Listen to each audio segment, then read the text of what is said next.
important to have a productive country. On relationships, on Yeah. the future of our children as well. Exactly, yeah. So yeah, that will continue for a while. Definitely. I mean, I almost bought a Galaxy Watch this morning. You were saying, yeah. You know, I just want a new fitness watch. I've had a Fitbit for a few years. Yeah. I think it's a bit outdated now, and I want something that pairs with my phone well. Yeah.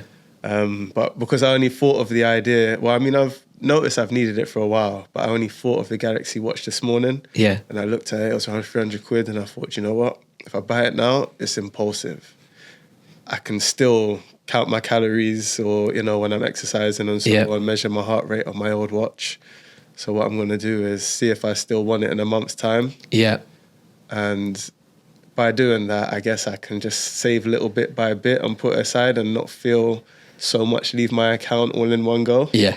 Yeah, so It's great self-restraint. It's a good thing to practice doing. Yeah. Even though it was hard, because I'm like, a shiny new watch. That's nice. Yeah. Everyone likes a new toy. Yeah, they do. I know. I'm guilty for it as well. I love gadgets, and I'm fascinated by technology, and I love trying out all these new things. But yeah, you got to draw the line at some points, and you got to think, do I really need this? And if the answer is no, then as often as you can, try to resist. You know, my grandparents are, if it's not broken, don't fix it type people. Yeah. You know, I remember they had like this really old toaster. It looks a bit rusty. It just looks horrible. Yeah. I bought them a new toaster for Christmas. Yeah. That toaster sat in the box in the kitchen for like 2-3 years. Until the other one just wasn't going down anymore. Yeah. And then like, we've got that new toaster in the attic. Yeah. I mean, to be honest, if I took a leaf out of their book some more, I would save so much money. They really don't buy what they don't need at all. They don't know. Wear the same clothes for years and years. They even wear clothes with some holes in it, you know. They just wear the good clothes when they go out to nice places. Yeah. And the stuff with the holes in it, they just wear relaxing around the house. Yeah, exactly. Yeah. You know, with me, I mean, I got plenty nice clothes. See something else, I'm like, I need that. Yeah. I'd look good in that. Yeah. I can't help it. I just think that's where we are in society these days. Yeah. And it kind of comes on to that point I said earlier about my client who wouldn't buy the freezer. You know, the older generation have... they were so stuck in their ways, and they had this saving mentality. One of the biggest challenges I have is sometimes getting clients to have more of a healthy balance around that, because you don't live your life a certain way for 50 years, then automatically switch into being a spender. Mm-hmm. So you want people to enjoy their lives when they're retired. And sometimes I have to really encourage people to spend their money because they won't do it. I don't think we're going to have quite that same challenge with the with the Gen Zers when they get there. Yeah. They have a whole different challenge of trying to be a bit more like their parents and grandparents were. So yeah. Cool. So we're about to move into the next series of topics. We're going to talk about some money habits. What is the single biggest financial mistake you see people making over and over again? The biggest mistake I see people making over and over again. Well, it depends where we want to go with this. So generally, it's probably buying things that people don't need, which we just covered off. Yes. Talking about impulsive spending, buying things that their algorithm convinces you that you need, which is very difficult to fight against. But you do still have the willpower to not make those purchases, and be a bit smarter with your money and give that to yourself instead, your future self. The other one, probably if it was to be in the slightly more sophisticated investment space, would be trying to time the markets. Right. That's something that is incredibly difficult to do successfully, consistently. Some of the smartest people I've ever met, Harvard graduates, Oxford graduates who run investment management houses or funds, get it wrong a lot of the time.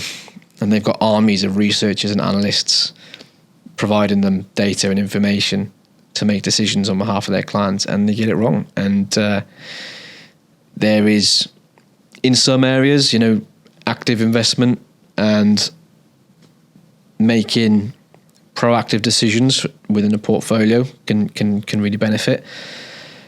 And there's plenty of examples where there isn't. Now, if these guys get it wrong, I watch, I don't know, some influencer on Instagram trying to give advice and telling people they should be day trading to make loads of money like they did. It's a scam, and the risks are not highlighted properly.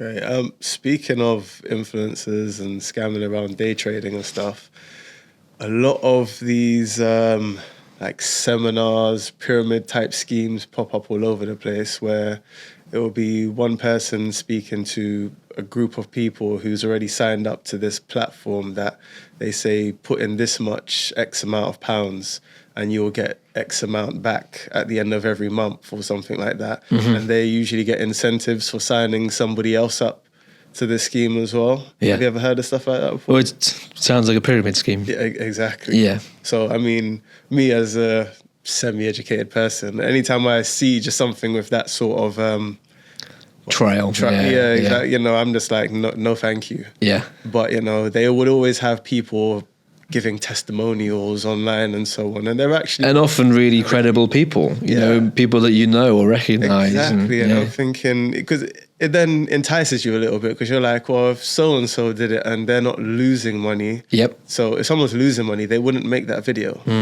So you actually think, should I? You know, I mean, I've always avoided it. I think easy money is hard to keep on to anyway. Yeah. Thing is, the way those things work are that person's 9 times out of 10 not actually done what they said they've done, but they've been paid to do an ad. So they're not losing money because they're doing paid work. Yeah. I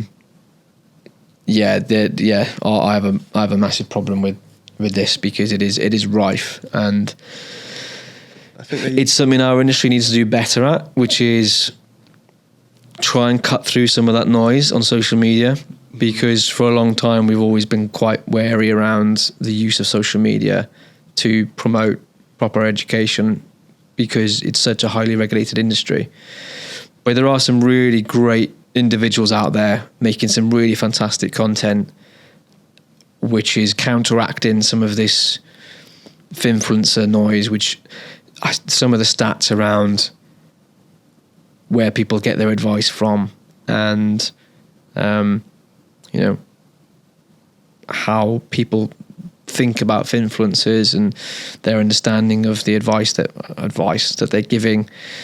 You know, they're treated as credible sources, but they're not. You know, I see some people on there that call themselves financial advisors. You just got to quickly just go on the FCA register. If you ever want to know if somebody is a qualified financial advisor, go on the register, put their name in,